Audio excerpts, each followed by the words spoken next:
ويا صباح الخير عليكم يا حلوين، وحشتوني كتير كتير. بصوا بصوا، انا فعلا غبت، بس غبت اسبوع ورجعت بفلوج اسبوعي. شوفوا يعني مش نسيكوا، والله ما نسيكوا ابدا. بس يا جماعه الاسبوع ده كان زحام فظيع. يعني انا خدت لكم لقطات كده من خروجات على بعمل بلان بالليل على، بس لا لا لا يا جماعه والله، شويه بقى تنظيفات، شويه حماس، فيديو دسم قوي. بس المهم بقى ان احنا نبتدي مع بعض بالاكله اللي انا بقيت بحبها وبعشقها. ويا جماعه والله عايزه اعمل توست لان هي متعبه ومبقاش عندي وقت الصبح ان انا اعمل كده كل يوم. ف... فالكريب يا جماعه بجد طعمه حلو. المكونات بتاعته بحس انها صحيه شويه، بتشبعني عشان فيها بيض بقى و... دي فيها مش كتير، بس هي فيها اكتر بيض ولبن، اقدر اعملها حلو حادق. فحاسه ان بجد بقالي فتره بحب اعملها. المهم ان الفراوله طلعت، وده اكتر موسم انا بحبه عشان بحب اميكس ما بين دايما الفراوله والموز. وفي وصفه دايما بحب اعملها اللي هي فراوله وموز وجوز هند، واسيب الفراوله تنزل الصوص بتاعها الاول. هبقى اعملها معاكم بقى على القناه بما ان خلاص الموسم بتاع الفراوله جه. بس المهم برضو ميكس الشوكولاته والموز والفراوله، ما اقولكوش يا جماعه.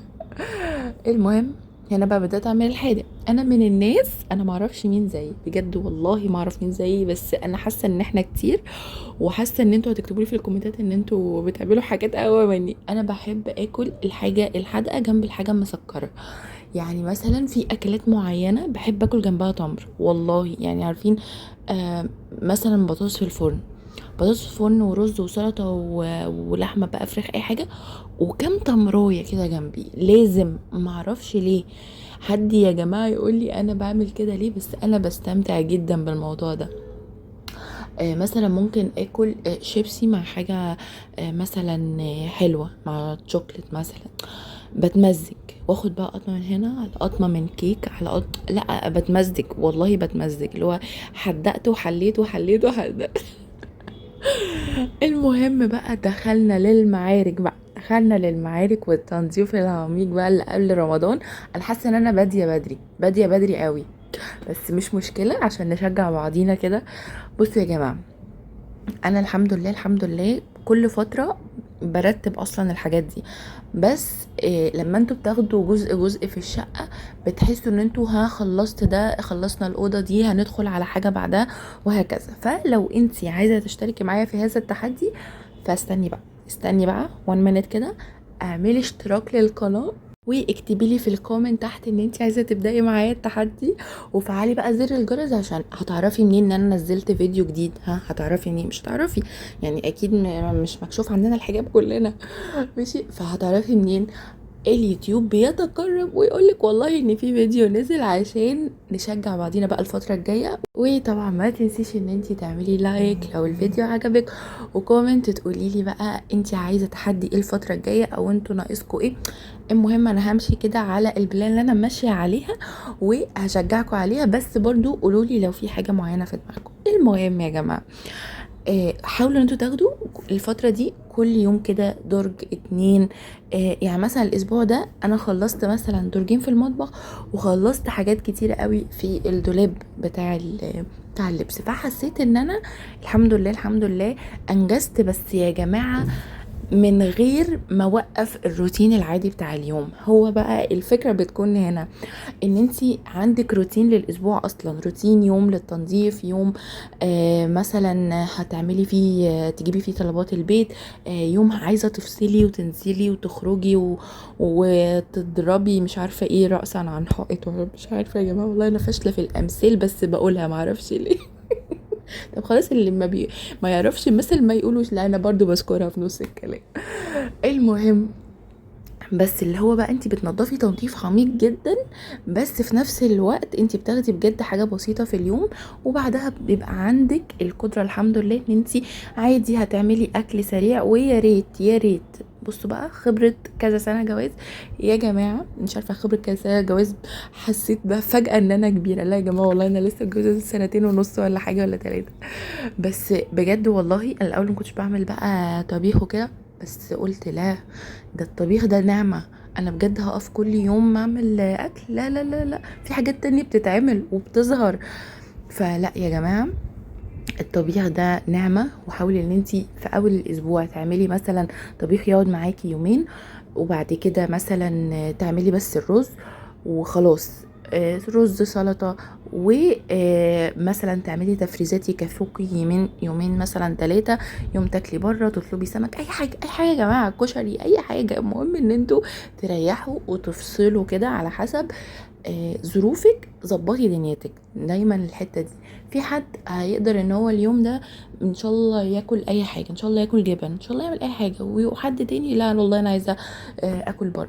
براحتكم، بس المهم ان انتي ما تقفيش كل يوم تتعبي، وما تقوليش بقى اصل انا هعمل اي حاجه بقى هو هقضيها اي حاجه. يا جماعه اليوم اللي بتقضوها اي حاجه ده بتقفوا في المطبخ برضو، ما تقفيش في المطبخ لو سمحتي.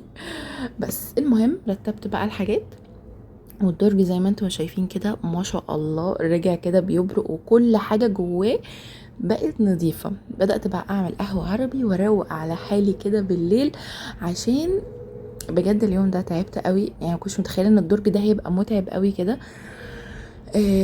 معرفش ليه كان متعب المره دي، يعني انا عايزه حد يقول لي ليه، معرفش. بس مع ان هو ما كانش يعني اللي هو انا سايباه بقالي كتير، بس معرفش ما فيش في حاجات كده، في اسئله ملهاش اجابات منطقيه. الدرج ده كان من الحاجات اللا منطقيه. بس المهم يا جماعه، ميكس زبده الفول السوداني مع التمر، يم يم بجد، حاجه كده تحفه. بس والقهوة العربي وريحتها، وشغلت بقى بخور. وبصوا بقى الاجواء دي يا جماعة، يا جماعة الناس اللي هم الخلايجة، انتوا ايه المزاج العالي ده؟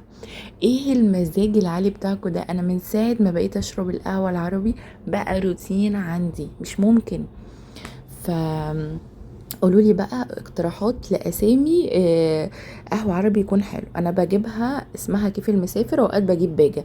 فقولوا لي برضو لو عندكم اقتراحات حلوه بس تكون موجوده في مصر يعني. بس المهم تاني يوم بقى غيرت، طبعا اكيد نظفت يبقى غيرت حاجه. غيرت شكل البلانكت، ودخلت بقى على ايه بقى؟ ها دخلت على ايه؟ دخلت على التوابل. بصراحة يا جماعة درج التوابل من الادراج اللي على طول محتاجة نظافة دورية. حتى لو انتي بعد ما بتستخدمي اي توابل بتنضفي كده الجار من بره، او الحاجة لو حاجة وقعت، والله ان هو برضو معرفش ايه اللي بيحصل.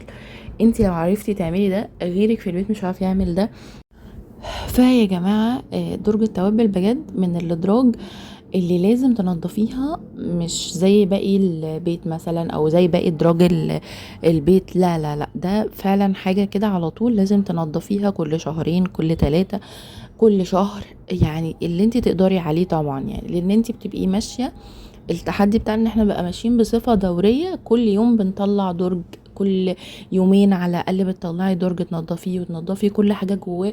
وليه بقى اليوم اللي بعديه ممكن ما تقدريش تطلعي درج وتنضفيه نفس التنظيفه؟ لان انت ممكن محدده يوم في الاسبوع، اليوم ده انا بنضف فيه حاجه معينه في الشقه، اليوم اللي بعديه مثلا هتاخدي درج كمان، اليوم اللي بعديه انت مثلا ويك اند هتفصلي النهارده. الفكره ان انت ما توقفيش الروتين بتاعك. بس يا جماعه ده شكل الدرج بعد ما خلص، وطبعا روقت على حالي. والفلوج لحد هنا يا جماعة هيكون خلص. اكتبولي في الكومنت لو الفلوج عجبكم. اشوفكم في فلوج جديد.